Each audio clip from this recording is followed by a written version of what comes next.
اس واقعے میں 9 مسلم خاتون کے آخری جملے یاد رکھے جانے اور غور کرنے کے قابل ہیں۔ چنانچہ ہر مسلمان کو چاہیے کہ اپنے ایمان کو ایسا مضبوط بنائے کہ غیر مسلم اس کی زندگی کو دیکھ کر اسلام کی طرف مائل ہوں۔ السلام علیکم خواتین و حضرات، میرا نام تصور ہے اور آپ دیکھ رہے ہیں تصور نو۔ ایک 9 مسلم عورت کے قبول اسلام کا عبرت انگیز واقعہ۔ ایک 9 مسلم کے قبول اسلام کا سبق آموز واقعہ انہی کی زبانی پیش ہے، ملاحظہ فرمائیں۔ میں سن 1949 میں آسٹریلیا میں پیدا ہوئی۔ میرے والدین دیریے تھے اور اعلانیہ خدا کا انکار کرتے تھے، اس لیے میری پرورش اسی ماحول میں ہوئی۔ میری ایک چھوٹی بہن تھی اور والدین کی پوری کوشش تھی کہ ہم دونوں بہنیں کسی مذہب کی کھکیڑ میں پڑے بغیر زندگی گزارتی رہیں، لیکن اس کے برعکس ہوا یوں کہ میں ابھی سیکنڈری اسکول کی طالبہ تھی کہ مذہب میں میری دلچسپی بڑھنے لگی اور خدا کے تصور کے بغیر میں ایک قسم کی الجھن اور بے اطمینانی محسوس کرنے لگی، اور میرے دل سے یہ صدا بلند ہونے لگی کہ کوئی ایسی اعلیٰ و برتر ہستی ضرور ہونی چاہیے جو انسانی معیارات سے ماورا منفرد و یکتا ہو، جو ہماری حفاظت کرے اور ہمیں قوت فراہم کرے۔ لیکن حالات اور ماحول کے پس منظر میرے دل کی یہ آواز دب کر رہ جاتی۔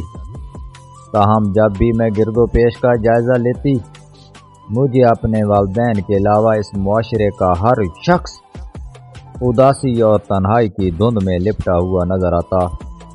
سچی مسرت شاید ہی کہیں نظر آتی تھی۔ 14 سال کی عمر میں میں نے ایک ادارے میں ٹائپسٹ کی حیثیت سے ملازمت اختیار کر لی اور فارغ اوقات میں ایک کمرشل ووکیشنل اسکول میں داخلہ بھی لیا۔ عمر کے اس حصے میں میں بھی سب لوگوں کی طرح آرام و راحت اور تفریح کو مقصد حیات سمجھتی تھی اور انہی مشاغل میں مبتلا ہو گئی جو ہمارے معاشرے کا ترہ امتیاز تھا۔ دراصل عیسائی مذہب اپنی قدروں کے اعتبار سے غیر معمولی اور انحطاط میں مبتلا تھا، اور مادیت کے مظاہر ہر چار طرف ایسی بری طرح چھا گئے تھے کہ کوئی فرد اس سے متاثر ہوئے بغیر نہ رہا تھا۔ لیکن میں اسے اپنی خوش قسمتی ہی کہوں گی کہ اس سب کچھ کے باوجود میں نے ذہن کے دریچے کھلے رکھے اور عیسائیت کے بارے میں معلومات حاصل کرنے کی کوشش کرتی رہی۔ لیکن افسوس کہ یہ مذہب میرے شعور و وجدان کو مطمئن کرنے میں قطعی ناکام رہا، کیونکہ میں نے دہریت و انکار کے ماحول میں پرورش پائی تھی، اس لیے میں ٹھوس عقلی ثبوت چاہتی تھی۔ مجھے پادریوں اور دیگر مذہبی رہنماؤں کی غیر مستند اور من گھڑت روایات مطمئن نہیں کر رہی تھیں۔ سن 1967 میں میری عمر 18 سال تھی جب مشرق وسطیٰ میں جنگ چھڑ گئی، اور یہی وقت کا سب سے بڑا موضوع بن گیا۔ قدرتی طور پر میرا ذہن بھی اس سے متاثر ہوا اور بے اختیاری جی چاہا کہ عربوں کی تہذیب اور کلچر کے بارے میں معلومات حاصل کی جائیں اور دیکھا جائے کہ ان کے مسائل کیا ہیں، یہودیوں سے ان کے اختلافات کی بنیاد کیا ہے، اور ان کے طرز حیات کی کیا خوبیاں اور کیا خامیاں ہیں۔ چنانچہ میں نے مختلف کتب خانوں سے رابطہ قائم کیا، پہلے عربوں کے بارے میں مطالعہ کیا اور پھر اس حوالے سے اسلام سے متعارف ہوئی۔ لیکن یہ افسوسناک امر ہے کہ میں جتنی بھی تاریخی کتابوں، ناولوں اور رپورٹوں کا مطالعہ کیا، ان سب میں اسلام اور عربوں کے خلاف مصنفین کا تعصب اور عناد چھلک پڑتا تھا، اور میں حیران تھی کہ غیر جانبداری، اعتدال اور انصاف کے علم برداروں کو کیا ہو گیا ہے۔ آخرکار اللہ تعالیٰ نے میری مدد کی اور میں ویانا میں ایک مسلم کلچرل سوسائٹی سے رابطہ قائم کرنے میں کامیاب ہو گئی، اور یہاں میں نے اسلام کے بارے میں خود مسلمانوں کی لکھی ہوئی کتابوں کا مطالعہ کیا، اور مجھے یہ جان کر بے حد خوشی ہوئی کہ اسلام تو محبت اور مساوات کا مذہب ہے۔ اس پر مردم کشی یا دہشت گردی کا الزام اپنے اندر کوئی حقیقت نہیں رکھتا۔ اس کا کسی خاص قوم یا نسل سے کوئی علاقہ نہیں، بلکہ سراسر بین الاقوامیت کا حامل ہے۔ مجھے اسلام کے اس پہلو نے بالخصوص بہت متاثر کیا کہ اس مذہب میں رنگ و نسل اور علاقے کی کوئی تفریق نہیں، اور اللہ کی نظروں میں وہی شخص عزت کا حامل ہے جو اس کی الوہیت اور حاکمیت کا زیادہ شعور رکھتا ہے۔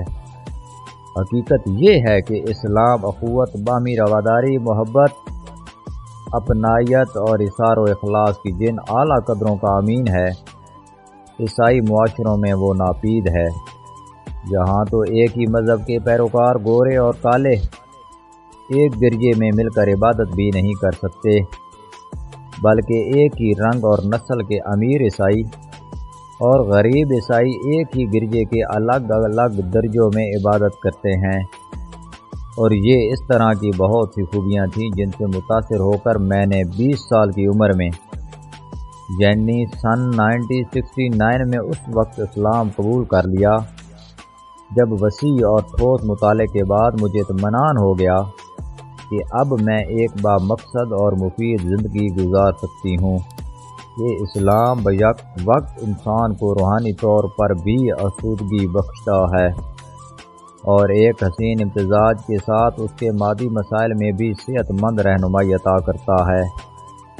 تہذیبی سطح پر اسلام انسان ذہن کی تخلیقی صلاحیتوں کو پروان چڑھاتا ہے اور اپنے پیروکاروں میں انصاف اور صداقت کی بنیاد پر اخلاص اور خدمت کا وہ جذبہ پیدا کرتا ہے جو خود ان کے لیے بھی عزت و سربلندی کا باعث بنتا ہے اور عام انسانوں کے لیے بھی امن اور رحمت کا سبب بن جاتا ہے۔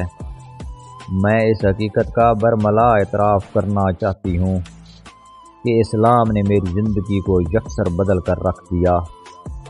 میں مایوسی، بے سکونی اور احساس تنہائی کی اس غیر معمولی کیفیت سے دوچار تھی جس سے یورپ کا شاید ہی کوئی فرد محفوظ نظر آتا ہو۔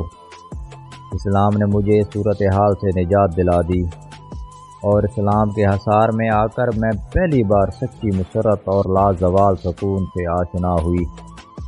یوں لگا جیسے صدیوں کی پیاسی روح ٹھنڈے میٹھے چشمے پر پہنچ گئی ہو۔ اس احساس نے مجھے اسلام کا شیدائی بنا دیا اور میں مسلسل اسلام کے بارے میں زیادہ سے زیادہ معلومات حاصل کرنے کی کوشش کرنے لگی، اور یہ بھی خالص اللہ کی عنایت ہے کہ میری شادی افغانستان کے ایک طالب علم سے ہو گئی جو ویانا میں زیر تعلیم تھا۔ میرے خامد نے تعلیم مکمل کر لی تو ہم افغانستان آ گئے۔ اس وقت میرا ایک بیٹا اور ایک بیٹی تھی، اور بحمدللہ اس وقت سے لے کر آج تک میں مسلمان کی حیثیت سے شرح صدر اور کامل اطمینان کے ساتھ اسلامی اصولوں پر کاربند ہوں اور مطمئن ہوں۔ تاہم میں یہ ضرور عرض کرنا چاہوں گی کہ ہم جہاں کہیں بھی ہوں، مسلم اکثریت کے ملکوں میں مقیم ہوں یا غیر مسلموں کے درمیان زندگی گزار رہے ہوں، ہمیں مسلمان کی حیثیت سے اپنے اعمال و کردار کا تنقیدی جائزہ لیتے رہنا چاہیے اور اپنی کمزوریوں اور کوتاہیوں کا محاسبہ کر کے انہیں دور کرنے کی کوشش کرنی چاہیے۔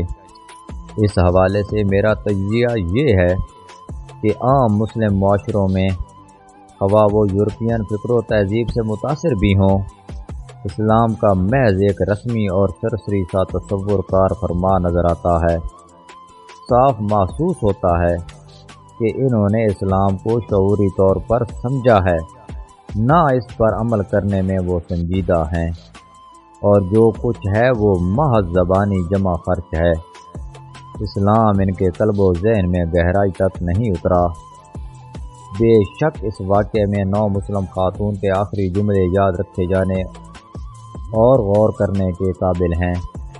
چنانچہ ہر مسلمان کو چاہیے کہ اپنے ایمان کو ایسا مضبوط بنائے کہ غیر مسلم اس کی زندگی کو دیکھ کر اسلام کی طرف مائل ہوں۔ دعا ہے کہ اللہ تعالی ہم سب کو اس واقعے سے سبق حاصل کرنے کی توفیق عطا فرمائے۔ آمین یا رب العالمین۔ پیارے ناظرین کرام، اگر آپ کو ویڈیو اچھی لگی ہو تو چینل کو سبسکرائب کر دیں اور بیل آئیکن کے بٹن کو دبا دیں تاکہ ہر نئی آنے والی ویڈیو کی اطلاع آپ کو بر وقت مل سکے۔ جزاک اللہ۔